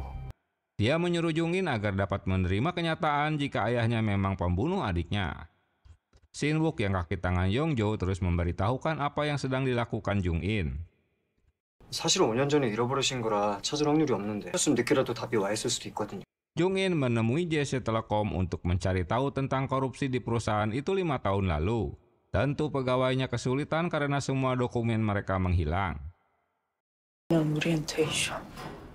Pegawai JC Telekom itu hanya memberitahukan jika hasil dana amal untuk membiayai beasiswa 100 mahasiswa yang magang di tahun 2015. 확인할 게 있어서요. 연락 부탁드립니다. Di tempat lain, Nam yang sudah kecewa pada Yongjo, kali ini dia menemui Jung In untuk meminta bantuannya agar dapat menjelaskan masa lalunya bahwa dia tak bersalah. Karena hanya mengikuti perintah Yongjo untuk membunuh ayahnya. Dia juga akan membantu Jung In untuk mengungkapkan korupsi di JC Telekom. 핸드폰 말이야. 좋네. 이런 핸드폰을 왜 의원님들께 주는 거예요? Di masa lalu, CEO JC Telekom memberikan ponsel pada Kitae, karena itu Genwo jadi penasaran apa yang terjadi. Setelah menyelidikinya, dia tahu kedekatan CEO tersebut dengan Kitae yang telah terjalin lama. 4 ponsel yang diberikan CEO itu digunakan Yongjo, Nam, serta Jung In dan Jinwo. Nam mengalami hal yang sama dengan Jinwo, bisa terhubung ke masa lalu. Namun kini keempat ponsel itu telah rusak. 너랑 이진우. 예, 대통령님. 국무총리 자리로 딜을 했다는 거죠? Tak berhasil mendekati Kitae lewat Jung In, kini Nam mendekati Jinwo melalui Baek. Sayang Jinwo juga tak memperdulikannya. Itulah hukuman bagi seorang pengkhianat. 이 자연빵은 뭐 이... 뭔 소리 하는 거예요? 뉴스를 만들자는 거예요? 이런 건 아니에요. 아무 상관도 없는 사람. Penolakan ini membuat Pak Baek menemui Jinwo, karena Jinwo tak mau berlaku curang pada Pilpres. 서장인 채용 비리는 안 할 겁니다. 제 생각에는 변함이 없습니다. 되고 싶은 생각 없습니다. Apalagi untuk menyengsarakan orang lain. Alasan ini membuat Pak Baek jadi marah karena tak mau mengikuti perintahnya. Pak Baek melanjutkan untuk memenuhi undangan Kitae di Rumah Biru. Tak basa-basi, Baek menuduh Kitae adalah dalang yang telah menyuruh Sungguk untuk bergabung dengan Yongjo. Merasa sudah diketahui ulahnya, Kitae tak sungkan-sungkan untuk mengajak Baek bergabung dengannya untuk menjatuhkan Jinwo. 등 돌리고 영주 손 잡아주면 이진우 손 놓으시고 제 손 잡으. Usaha penggembosan Jinwo dimulai. Pak Baek mengumpulkan teman-temannya. Seseorang yang menjadi mata-mata Jinwo memberitahukan tentang pertemuan mereka. 접니다, 후보님. 서기태 대통령 의원들이랑 그걸로 상의를 했습니다. Sudah merasa terpojok, Jinwo tak mau mendengarkan Yongjae agar dia tak mengungkapkan tentang buku besar JC Telekom yang melibatkan tokoh politikus sebelumnya.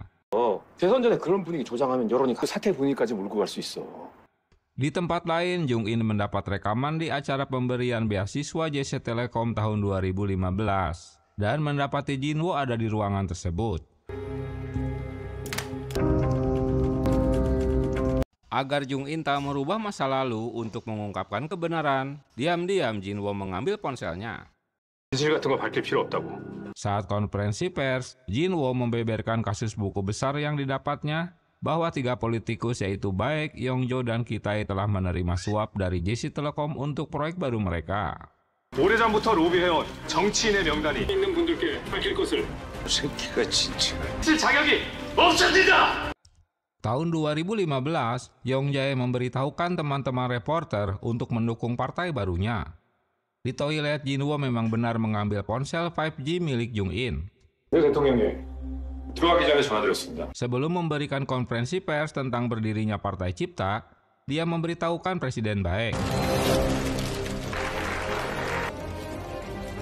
이진우입니다. Dan di tahun 2020, saat konferensi pers, Jinwo membeberkan kasus buku besar yang didapatnya bahwa 3 politikus yaitu Baek, Yongjo, dan Ki-tae telah menerima suap dari JC Telekom untuk proyek baru mereka. 없습니다. 자산 행사에서 경매에서 Saat sesi tanya jawab, Jinwo akan mengunggahnya di internet agar semua warga dapat mengaksesnya. Cara-cara Jinwo ini mendapat protes dari Jung In karena buku besar JC Telekom telah didapat saat dia menjabat reporter. 절에 그 장부를 입수한 걸로 알고 있는데 오셨던 이유가 뭐냐고 묻는 겁니다. Namun mengapa tak kunjung dipublikasikan saat itu? Kini malah dijadikan alat politik untuk mencapai kursi presiden. Mulai terpojok, Jinwo baru teringat dengan ocehan Yongjae agar tak menggunakan buku besar tersebut untuk menjatuhkan lawan politiknya. Akibat dari konferensi pers Jinwo, kini Sungguk membatalkan untuk mendukung Yongjo. 어떻게 하면 좋을까요, 이제? 이제는 어떻게든 버텨야 돼. Kemungkinan pihak kejaksaan juga akan bereaksi. Saran Ki-tae tak ada yang dapat dilakukan selain melanjutkan rencana mereka untuk pemilihan capres. Walau sebelumnya mereka saling berkhianat, untuk menghadapi Jinwo, kali ini mereka bertiga jadi bergabung untuk sama-sama menjatuhkannya. Kedua kubu saling menyerang melalui konferensi pers masing-masing karena mereka tak memakai buzzer kaya di Konoha. 자신의 잘못을 인정하고 저도 한 사람의 정치인으로서. Begitu juga dengan Presiden Ki-tae. Dia terpaksa harus mengklarifikasi ocehan Jinwo dengan membantahnya. 자금을 받아왔다는 사실을 확인했어. Bahwa yang menerima uang suap itu Senator Nam dengan mengatasnamakan Yongjo dan dirinya. Dia tak tahu sama sekali tentang uang suap tersebut. 내야죠. 정범이 그놈한테 다시 연락 오면은. Tak ada cara lain, Ki-tae menyuruh biang kerok Nam yang harus dilenyapkan lebih dulu. Sementara Nam yang sudah berada di tempat persembunyiannya menghubungi Baek, namun tak dipedulikan. Yongjo fokus terhadap pemilihan dan Ki-tae yang akan membereskan semuanya. 하던 대로 선거이나 매제는 내가 알아서 정리할 테니까. Dalam rapat dengan tim DBS, Jung In diusir oleh Shin-woo karena membeberkan jika buku besar yang dipegang Jinwo itu memang asli. Mereka harus dapat mengungkapkan kebenaran alih-alih hanya pertarungan politik saja. Ocehan ini membuat Shin-woo marah dan dia mengusir Jung In dari ruang rapat. 잘렸어요? Dia yang kecewa menemui Suk-kyung agar dapat pindah bekerja di Times. Baek menemui Nam guna memintanya agar bersedia masuk penjara beberapa tahun sebagai kambing hitam. Ki-tae tak percaya begitu saja dia menguntit Baek dan berhasil memfoto pertemuan Baek dan Nam. Karena Nam menolak masuk penjara, Baek menyarankan untuk pergi ke luar negeri hingga situasi mereda. 이젠 얼굴 좀 비춰줘야겠는데. 검찰에 자진 출두했대. 예. Sementara, Ki-tae menyuruh CEO Chan Chong untuk datang ke kejaksaan guna menjelaskan status buku besar yang dipublikasikan Jinwo adalah palsu. Dia membantah pernah memberi suap pada Ki-tae dan Yongjo. 황영 회장은 이진우 후보가 제시한 전 대통령과 남성동 의원을 돈을 전달했다. 진솔한 것으로. Dia hanya memberikan suap pada Baek dan Nam. Nah lo. Akibat penjelasan Chan Yong, kejaksaan menangkap Nam namun tak berhasil. Hingga hanya mantan Presiden Baek dan Nam yang akan diusut oleh kejaksaan. 대단하다 진짜. Akibatnya, survei untuk Capres Yongjo meningkat prosentasenya. Ji-won kecewa karena rencananya tak berhasil untuk menyeret semuanya. Kedatangan Nam menemui Jinwo tentu ada informasi penting darinya, yang ternyata membawa berita tentang kematian Genwo. Kini CEO JC Telekom Chan Chong malah ditahan kejaksaan. Dengan dibantu Sukyung, Jung In menyelinap ke kantor kejaksaan hingga ke dalam toilet pria dan menanyakan tentang kebenaran buku besar yang dimiliki Jinwo adalah palsu. 그래서 이근호 보좌관 죽인 거. 물건 낸 회장님네 직원이요. Bawahan Chan Yong yang menyerahkan buku besar itu pada Genwo, dan Chan Yong menggeledah departemennya setelah kematian Genwo. Artinya dia tahu mengapa Genwo tewas. Karena terpojok, Chan Yong menjelaskan bahwa orang yang membunuh Genwo adalah ayahnya. Sementara di tempat lain, Nam memberitahukan Jinwo bahwa bukan Kitai yang membunuh Genwo. Karena saat kejadian dia sedang menemaninya saat berlibur. Di malam harinya, Genwo kembali menghubungi Kitai. Saat itulah Genwo merekam pembicaraan mereka. 크게 만들지 마라, 근우야. 포장하고 물러나십시오. 마지막 부탁입니다. Hingga pembicaraan ini menjadi kartu as buat Yongjo dengan menyimpan ponsel Genwo dan memberikannya pada Jinwo. 근우가 타임즈로 갈 거야. 데리만 와. 내가 설득할 수 있어. Nam menjelaskan bahwa Kitai tak memberikan perintah untuk membunuhnya, hanya untuk membawanya agar dia dapat meyakinkannya. Informasi ini dilanjutkan Yongjo untuk menghubungi Presiden Baek, dan Baeklah orang yang menyuruh Yongjo untuk mengeksekusinya. 김영주 그년 때문에. Setelah mengetahui fakta yang terjadi, kali ini Jinwo dengan emosi menemui Baek guna menuduhnya orang yang telah membunuh adiknya.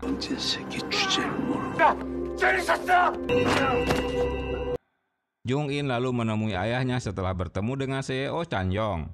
Ayahnya baru mengetahui bahwa 6 orang yang menerima suap atas namanya untuk dana kampanye. Setelah mendengar kematian Genwo, Kitai juga melihat TKP. Dia benar-benar tak melakukan apa-apa selama 5 tahun tersebut. 아버지로서 하는 마지막 부탁이야. 아버지가 받은 뇌물부터 살인 누명까지 쓰는 거 원하지 않으니까. Sebelum berita itu tayang, Jung In meminta izin ayahnya karena akan melaporkan kebenaran bahwa ayahnya tak melakukan pembunuhan tapi menerima uang suap. Selesai menemui ayahnya, Jung In memberitahukan Jinwo bahwa pembunuh adiknya sebenarnya adalah Baek. Dia akan menunggunya di kantor Times. 정인의 위치 파악해서. Baru juga turun dari mobil, para pengawal ayahnya berusaha menangkapnya. Jinwo yang tiba di kantor Times tak menemukan Jung In, tapi mobilnya terparkir di sana. Jinwo tahu apa yang terjadi setelah mereka sempat berbicara di ponselnya.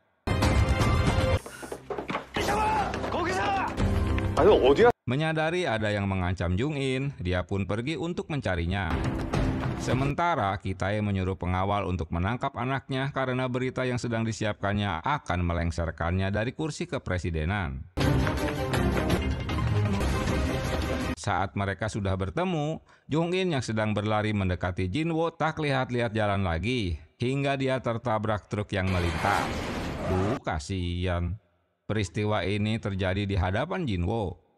Berita buruk ini diterima Kitai dari para pengawal setelah mereka mengejarnya. Sebelum tewas, Jung In mengingatkan pada Jinwo agar tak terlalu membenci ayahnya.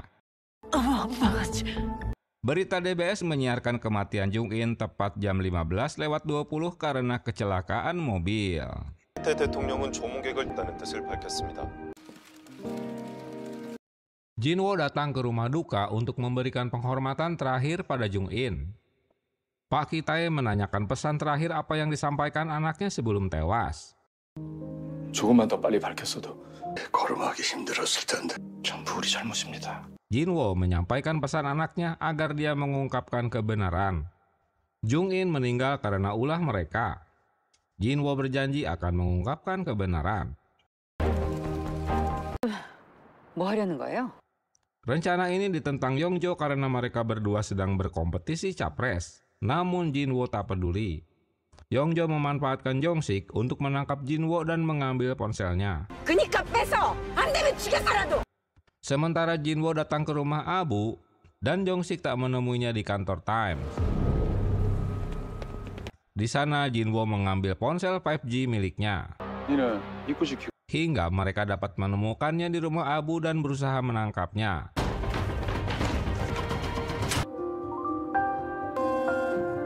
Mengetahui Jongsik akan menangkapnya, dia menghubungi ponsel Jung In yang memang dipegang Jinwo, yang berada di tahun 2015. Dan kedua Jinwo pun saling berkomunikasi. Wah, ajaib deh. 2020년에는 아무것도 못해. 그래서 나한테 원하는 게 뭔데? Jinwoo di tahun 2020 menyuruh Jinwoo yang berada Jinwoo di tahun 2015 untuk membatalkan rencananya memenjarakan Ki-tae karena orang yang membunuh adiknya adalah Baek dan Yongjo. Jung-in tewas karena Ki-tae menutupi kebenaran demi jabatannya. Akhirnya Jinwoo mengumumkannya saat konferensi pers di tahun 2015 bahwa dia bukan orang pertama yang mendirikan Partai Cipta. Ocehan ini tentu agar dapat membatalkan pencapresannya di tahun 2020 dan juga akan membatalkan Jung-in yang tewas. Lalu dia menemui Ki-tae yang saat itu Yongjo sedang berlutut meminta ampunan Ki-tae karena telah mengkhianatinya. 김영주, 백규민이라는 걸요. 왔었습니다. 뒤에. Jinwoo meminta Ki-tae agar mengakui kebenaran yang selama ini disembunyikannya, karena cara itu yang dapat menyelamatkan putrinya dari kematian 5 tahun ke depan. Ki-tae sadar bahwa karir politiknya akan mengorbankan putrinya sendiri. Di masa kini, Jinwoo yang tertangkap Jong-sik ditampoli mereka. 핸드폰 주세요! Karena konferensi pers tersebut, tiba-tiba situasi berubah di mana Jinwoo berada di sebuah motel. 그 끝에 줄은 생각도 못하고 말이에요. Ki-tae mengumumkan di konferensi persnya tentang proyek telekomunikasi 5G yang akan dimulai tahun 2018. Begitu juga dengan Jung-in, dia tak lagi tewas melainkan mendapat penghargaan dari DBS sebagai reporter terbaik. Haduh, PA ya. Sementara Pak Baek dipanggil kejaksaan dan Yongjo dibawa ke lapas karena kejahatan mereka. Dan Pak Nam dihukum 4 tahun penjara karena kasus menerima suap. Penjelasan Ki-tae di masa lalu, dia tak tahu tentang adanya suap yang diterima Senator Nam. Namun dia tetap akan bertanggung jawab atas kasus tersebut. 저의 부끄러운 잘못을 아니면 그냥 우리 저번에 했던 것 중에 Jinwoo menemui Jung-in di DBS. Kali ini Jung-in yang tak mengenal Jinwoo. 저랑요? 사이는 아니지. Saat tiba di kantor Times, ternyata status gedung itu disewakan, tak ada lagi karyawan di sana. Mendapat kabar dari pegawainya bahwa Times dituntut karena beritanya, hingga Yongjo harus membayar biaya tuntutannya. 가봤더니 너 여기 있다고 그러더라. Setelah mencari-cari, akhirnya Jinwoo dapat menemukan Yongjae. Hingga Yongjae mabuk dan membawanya pulang ke rumah. Sukyung memberitahukan apa yang terjadi pada mereka, bahwa Jinwoo ditangkap dan dipenjara sejak tahun 2017 hingga tahun 2020 karena kasus menyebarkan berita bohong. Namun dia tak mengingat apapun. Ini adalah dampak dari membatalkan masa lalu yang tidak sesuai harapan mereka. Di tahun 2017, mereka menyelidiki kasus korupsi proyek JC Telekom dengan pemerintah. Dan di tahun yang sama juga, CEO Chan Yong juga dibebaskan dari penjara. Semua proyek nasional dimenangkan oleh JC Telekom. Setelah skandal korupsi itu dilaporkan, tiba-tiba saksi kunci merubah pernyataannya. Tak hanya itu, tapi barang bukti juga menghilang. Selain Times dituntut, Jinwoo juga dipenjara selama 3 tahun dengan tuduhan memalsukan informasi. Semua itu adalah ulah Presiden Ki-tae. Rupanya pembebasan Ki-tae juga karena mendapatkan gerasi dari Presiden. Lalu Ki-tae mengundangnya kembali untuk menemui di Rumah Biru. Ki-tae sengaja memenjarakannya agar Jinwoo menyadari apa kesalahannya, yang hampir merugikan negara karena proyek telekomunikasi tersebut. Ki-tae juga telah mendengarkan saran Jinwoo untuk merubah masa lalu agar Jung-in tak tewas. Untuk sementara, Ki-tae harus menyingkirkan orang-orang termasuk Jinwoo. 그래서 어제 아내처럼 잠깐 치워둬야. Dan kini kandidat pencalonan presiden adalah Chan Yong. Ki-tae menawari Jinwoo untuk bekerja sama dengannya. Karena tak punya pilihan, Jinwoo menerima tawarannya untuk menjadi host di acara diskusi yang akan dilakukan oleh presiden. Penunjukan Jinwoo jadi host mendapat protes dari Shin-wook. 이진우 기자의 이름이 익숙하신 분들 중에서 청와대 상춘재 Karena dia baru saja keluar dari penjara dengan kasus pemalsuan informasi. Dia meminta Jung-in untuk mempengaruhi ayahnya karena Jinwoo tak pantas mendapatkan posisi tersebut. Kitae mengundang Jinwo untuk berdiskusi di Rumah Biru pada acara live. Jinwo akan berperan sebagai reporter. 긴장할 거 없어. 잘해보겠습니다. Dalam pembicaraan, Jinwo malah memojokkan Kitae. 보내셨냔 말입니다. Kitae yang merasa dipermalukan menghentikan wawancaranya. 구해주셨다고 하더라도 조금이라도 부정적인 보도에는 권력에 의한 전략... 여기까지만 합시다. Seseorang bernama Tae-jin dari kantor media lain memberikan dokumen JC Telekom. 방송에서 말씀하셨던 것처럼요. Dia tahu dari berita wawancara kemarin bersama Presiden Kitae bahwa ada banyak reporter yang hilang saat menyelidiki kasus ini. 다양하니까요. 악의적인 비방에 시달릴 수도. 기자 아닙니까? Kitae memberikan konferensi pers bahwa dia sebagai presiden tak pernah melakukan intimidasi terhadap wartawan. 일은 지금까지도 없었고 일부 언론을 말씀드리지 않아도 아시리라 생각합니다. Dia juga tahu media mana yang selalu memberitakan berita bohong. Semua ini dipicu saat Jinwo mewawancarainya. 가자. 우리 다시 시작하고 첫. Jinwo dari Times berhasil mengunggah berita baru. Di stasiun DBS, Shin-wook juga melarang Jung-in untuk melanjutkan artikel yang sedang menyelidiki sebuah perusahaan DBQ telekomunikasi karena dia khawatir jika itu ada hubungannya dengan JC Telekom. 만나면 대통령한테 잘 보여서 뭐 하시게요? 아버지 연임하시는 거나 마찬가지지. Apalagi Chan-yong akan mengajukan diri menjadi capres. Jung-in protes mengapa Chan-yong diajukan jadi capres. 또 연관된 건 아닌지 확인 중이에요. 그래서 어쩔 생각이야? Ayahnya menjelaskan bahwa partai juga sudah melakukan penyelidikan pada capres yang akan diusungnya. 허술한 사람도 그렇고 내 나름대로도 걱정돼서 하는 말일 텐데. Saat Chan-yong dan Shin-wook dipanggil presiden, dia memintanya untuk menyelidiki reporter Tae-jin. Shin-wook memberitahukan bahwa Jung-in orang yang cocok untuk menyelidikinya. 서정인 기자한테 맡겨도 되겠습니까? 박 후보님을 캐고 있어서요. Seseorang dari News In Today juga meminta tolong Jung-in untuk menyelidiki Tae-jin. Sebelum ke DBS, Jung-in menemui Jinwo guna menanyakan konfirmasi artikel yang baru diunggahnya apakah sudah dikonfirmasi. 협의에 대한 검증을 빠뜨리신 거네요. 협박을 했다고요? Karena Tae-jin dituntut informannya setelah dia mengancamnya. Stasiun DBS menyiarkan beritanya tentang Tae-jin yang mengancam pengusaha konstruksi setelah mengetahui kehidupan pribadinya. 한 게 황태진 기자라고요? 이 기자는 정말 악질이 1,000만 원 달라 하더라고요. Agar tak dipublis, dia memerasnya meminta uang $20.000 untuk berpura-pura memasang iklan padanya. Berita itu membuat Tae-jin menghubungi Jinwo. Dia mengakui bersalah karena memang dipecat dari pekerjaannya. 기자님이 하신 일 보고 안 끼친 것 같아 죄송합니다. Tiba-tiba saja Sung-guk datang menemui Jinwo dengan alasan dia menyukai wawancaranya dengan presiden. 대담 잘 봤습니다. 시사데스크 보도도 지난 총선 때. Selain itu, artikel yang baru diterbitkannya juga menarik. Sung-guk juga sudah lama mengamati Chan-yong dan Presiden Kitae. Sepertinya memang ada yang mencurigakan. Karena Jinwo memiliki misi yang sama, maka Sung-guk mengajak Jinwo untuk bekerja sama. Sayang, Jinwo menolak karena dia bukan politikus. 또 생각해 보시죠. 제 손 잡으시면 제가 할 수 있는 일 하겠습니다. Suk-yung memberitahukan bahwa semua orang yang telah berjanji untuk bertemu mereka mendadak membatalkan pertemuannya setelah unggahan artikel Tae-jin. Saat Jung-jin mengambil USB yang dipakai Shin-wook, tak sengaja dia melihat berkas milik News In Today yang pernah ditemuinya.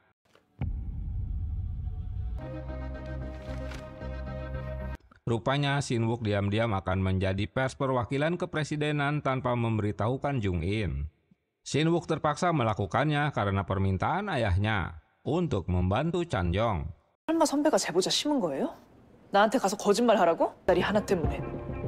Lalu Jung-in menemui ayahnya untuk protes. Karena semua sudah diketahui, ayahnya juga tak menutupinya lagi. 박 후보님 때문에요? 대통령 캐고 다닌다는 소리 나오면 좋을 게 없어. 아빠가 이럴 수밖에 없다는 거. Jung-in menemui Jinwo untuk mengungkapkan unek-uneknya. Kesempatan itu dimanfaatkan Jinwo untuk bekerja sama dengannya. Karena Jung-in orang yang terlibat dalam pemilihan capres tahun 2017, dia ingin menyelidiki kekalahan Sung-guk dari Partai Keuangan Korea yang biasanya itu kantong pemilihannya. 들하고 같이 전수조사 좀 해볼게요. 여기서 일해보는 건 어때요? 저한테 그 제안을 하는 이유는 뭐예요? Esok harinya, Jung-in bergabung di Times untuk menyelidiki kekalahan Sung-guk di area distriknya. Setelah mendapat tawaran untuk pindah ke Times, Jung In pun meninggalkan kantor DBS. 서정희. 제 책상 두 번째 서랍이요. Mendapat kabar tentang Jung In, Kitae mengundang Jinwo untuk menemuinya. Kitae menanyakan apa Jinwo telah mempengaruhi putrinya. Pertanyaan ini sebaiknya ditanyakan langsung pada putrinya. 내 뜻을 따를 아이야, 이 기자만 아니면. 하지만 결정은 서정인 기자가 하는 거니까. Jinwo menemui Sungguk untuk memberikan laporan hasil analisanya agar mereka dapat bekerja sama. Walau Jungkook kecewa karena Jinwo pernah menolaknya. 김성욱입니다. 샘플로 제작해 놓은 게 있다고. Esok harinya, Sungguk memberitahukan Jinwo bahwa data dari agensi mereka berbeda dengan data yang diberikan dari Jinwo. Sungguk berjanji akan datang ke kantor Times. Saat akan pergi, seseorang menghubunginya. Sementara kantor Times telah mempersiapkan segalanya. Namun Sungguk belum juga muncul. Dia malah mengadakan konferensi pers darurat untuk mengumumkan pengunduran dirinya dari capres. 물러나려 합니다. 빠르더라고요. 선은 지켰어야지. Tentu keputusan ini mengejutkan dan mengecewakan mereka. Jinwo segera menemui Sungguk untuk menanyakan apa yang terjadi. Menyadari ada penyadap di ruangannya, Sungguk menuliskan di sebuah kertas apa yang menjadi kata penting. Rupanya itu semua ulah Kitae. 만날 일 없었으면 좋겠습니다. Untuk mengetahui apa yang terjadi pada Sungguk, Jinwo mengajak Jung In menemui Pak Baik di lapas. 김성국 뒤를 봐주고 있었단 소리예요? 근데 갑자기 사퇴를 왜 한 거예요? 그래 날라가 끝나. Informasi dari Baek bahwa Sungguk mundur setelah ditelepon oleh Kitae. Hanya Nam yang dapat menjatuhkan Kitae karena dia memiliki kartu asnya. Itu sebabnya dia memperkenalkan Sungguk pada Nam. Namun masalahnya tak ada yang tahu di mana Nam kini berada. Baek memberikan alamatnya pada Jinwo. 네 이제 왜 할래? 먹는 순간 니나 내나. Di sebuah hotel, Nam sedang gelisah, sepertinya dia belum sarapan. Jinwo dan Jung In tiba di hotel sesuai alamat yang diberikan Baek. Sekelompok orang juga sedang mencari Nam untuk menangkapnya. Berhubung kamar di hotel itu ada banyak, untuk mempercepat pencarian Nam, mereka membunyikan alarm kebakaran. 잠깐만 있어봐요. 다른 사람들이 있어요. Dalam sekejap, para penghuni hotel berhamburan keluar dari kamarnya.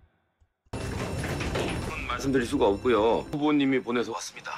Yongjae yang tak dikenal suaranya oleh Nam, dia yang menghubunginya agar Nam menggunakan tangga darurat untuk menuju parkiran basement. Dengan mengendap-endap, Nam berhasil melewati tangga darurat. Nam tak percaya setelah melihat Jinwo dan Jung In. Dia ragu untuk ikut dengannya. Tapi karena kaki tangan Chan Yong juga sedang mencarinya, dia tak punya pilihan. 주려던 게 뭐예요? 이민국당 프로젝트. Jinwo mulai mencari tahu data apa yang diberikan pada Sungguk. Kartu as apa yang dapat menjatuhkan Kitae. Di masa lalu, Partai Demokrat sedang merencanakan proyek baru mereka dalam telekomunikasi. Namun tiba-tiba Kitae membatalkan proyek tersebut. Perusahaan yang mengembangkan rencana itu tak lain adalah KDQ Labs. Itu sebabnya Kitae ingin mencalonkan Chan Yong jadi presiden agar pemerintah dapat melakukan peretasan pada semua ponsel. 박창용이야. 그럼 제이 씨의 국가 사업을 밀어준 게 자기 후계자를 밀겠어. Dapat menempatkan CCTV pengawas dimanapun mereka berada, terutama untuk memantau lawan-lawan politiknya. Tak ada lagi privasi untuk orang lain. Berita di televisi menyiarkan bahwa Sungguk meninggalkan Korea untuk menuju Amerika. 확인했어? 업체 왔다. 조심해. 핸드폰 되도록 꺼놓고. Jinwo menyuruh semua timnya untuk mematikan ponsel mereka karena ada dugaan pemerintah telah meretasnya. Di rumah biru, Jung In menemui ayahnya untuk protes karena ayahnya lah yang telah meretas semua ponsel untuk mendapatkan informasi yang diperlukan dengan dalih untuk keamanan nasional. 그래서 유포한 앱으로 핸드폰 해킹해서 정보 빼내고 테러 방지 차원에서 그랬다는 거예요? Pertemuan mereka diakhiri Jung In untuk membatalkan rencana ayahnya. 그냥 아빠 뜻에 따르면 돼. 그렇게 사람을 믿으면. Sementara waktu, Pak Nam ditemani Yongjae tinggal di sebuah tempat. Esok harinya, Jinwo menyelenggarakan konferensi pers tentang pengawasan ilegal dan penyadapan yang akan diumumkan oleh Pak Nam. 다 오신 것 같으니까 시작하세요. Sebelumnya, seseorang menghubungi Nam dan dia menemui orang tersebut yang ternyata Yongjo. Dia menjelaskan ada tawaran menarik dari Ki-tae untuk mereka berdua. Asalkan Nam tak membuka rencana mereka dalam konferensi pers yang akan dilaksanakan besok. Karena tawaran itulah membuat Nam jadi bimbang apakah harus mengungkapkan sesuai rencananya atau tidak. Yang ternyata Nam mengkhianati Jinwo. 박창용 후보 서기태 대통령에 대해 진실이 아닙니다. 지금까지 개인적인 복수를 위해 bahwa kecurigaan Times pada Chanhyong dan Ki-tae adalah palsu. Dia dan Jinwo hanya memfitnah Presiden Ki-tae. Tentu ocehannya ini membuat mereka kecewa. Sekali pengkhianat tetaplah akan berkhianat. Akibat pernyataannya, maka kantor Times digeledah kepolisian dan menangkap Jinwo. Kini ayahnya menuduh putrinya yang telah menyebabkan semuanya terjadi, seperti yang telah diingatkan sebelumnya. Jung-in menjenguk Jinwo di penjara. Dia meminta maaf karena semua ulah ayahnya. 서로가 서로를 살려낸 거고. 아무리 생각해도 모르겠어요, 정말. Jinwo teringat saat Jung-in tewas karena selalu berhubungan dengan Times. Agar hal itu tak terjadi lagi, Jinwo tiba-tiba meminta Jung-in agar tak datang lagi ke Times tanpa menyebutkan alasannya. 고생했다. Setelah Jinwo dibebaskan dari kantor polisi, Jung-in kembali bekerja di DBS. Hingga akhirnya Shin-wook memberinya pekerjaan untuk memojokkan Times sebagai media yang selalu menyebarkan berita bohong. Namun dalam siaran live-nya bersama Shin-wook, 자극적인 내용으로 타임즈의 경우 이런 어뷰즈 황당하셨던 경우 Jung-in malah melakukan kebalikannya. Dia berbicara di luar teks untuk memojokkan pemerintah karena telah membungkam pers dan politikus. 그들의 핸드폰을 감시하고 있었습니다. 지금 무슨 말씀이신지 먹기로 자리에서 물러나야 했습니다. Hasil penelitian Jinwo dari Times untuk mendalami masalah ini telah menemukan 100 korban. Gugatan strategis JC Telekom melawan partisipasi rakyat. 타임즈 채널에서 확인하실 수 있습니다. 어플이 기획된 적이 있다는 사실입니다. Setelah DBS menyiarkan beritanya, kali ini media Times melanjutkan berita temuannya. Siaran ini telah mengusik Chanyeong hingga dia memerintahkan kaki tangannya untuk menghentikan siaran Times. Namun usaha mereka mendapat perlawanan dari pegawai Times. 정치인이 2015년을 잊지 않겠습니다. Malam harinya, Jung-in kembali mendatangi Times. Mereka berterima kasih dengan apa yang telah diberitakan Jung-in. Awalnya, Jung-in merasa bersalah karena telah melibatkan Jung-in dalam urusan dengan ayahnya. Tapi semua atas kehendak Jung-in sendiri untuk mengungkapkan kebenaran. 복합기에 파일이 남아있더라고요. Seseorang memberikan fotokopi tentang rencana proyek telekomunikasi pemerintah. Setelah berita tersebut, Times mendapat telepon dari para reporter yang pernah bermasalah dengan pemerintah. Mereka membagikan rencana proyek tersebut yang telah disiapkan sejak tahun 2014. Mereka menyelidiki KDQ Lab sebagai perusahaan yang akan menjalankan proyek telekomunikasi tersebut. Yang ternyata pemiliknya tak lain adalah Chanyeong, capres dengan nomor urut 1. 랩과 박 후보는 침묵으로 일관하며 논란은 점차 커질 것으로 추측됩니다. 제 KDQ의 실소유주는 놀랍게도 Publik menuntut setiap aplikasi yang dibuat KDQ Lab harus segera diaudit. 모두 서기태 대통령의 지시가 자신의 혐의를 시인했으며 결국 Setelah semua media mengumumkan temuan Times, kini stasiun DBS berbalik memojokkan Ki-tae sebagai dalang ilegal aktivitas Chanyeong. Chanyeong dipanggil ke kejaksaan untuk dimintai keterangan. Malam harinya, Jung-in memberitahukan ayahnya bahwa dia hanya ingin mengungkapkan kebenaran dan tak ingin ayahnya hancur karena dimanfaatkan orang lain. 더 망가지시기 전에 감당해낼게요. 잘못된 선택은 한 적은 없다. Dengan berjalan gontai, lutut bergetar, mungkin belum makan kali ye. Presiden Ki-tae harus memberikan penjelasan di konferensi pers. 존경하는 국민 여러분, 부딪혀 사라지고 만다. Di tempat lain, Jung-in akan berlibur untuk menjernihkan pikirannya setelah berseteru dengan ayahnya. 정리 잘하고 돌아오면 그때 이력서 들고 타임즈로 찾아와. 알았어요. Wah, sayang ya endingnya tak jelas bro. Bagaimana status Chanyeong dan Ki-tae?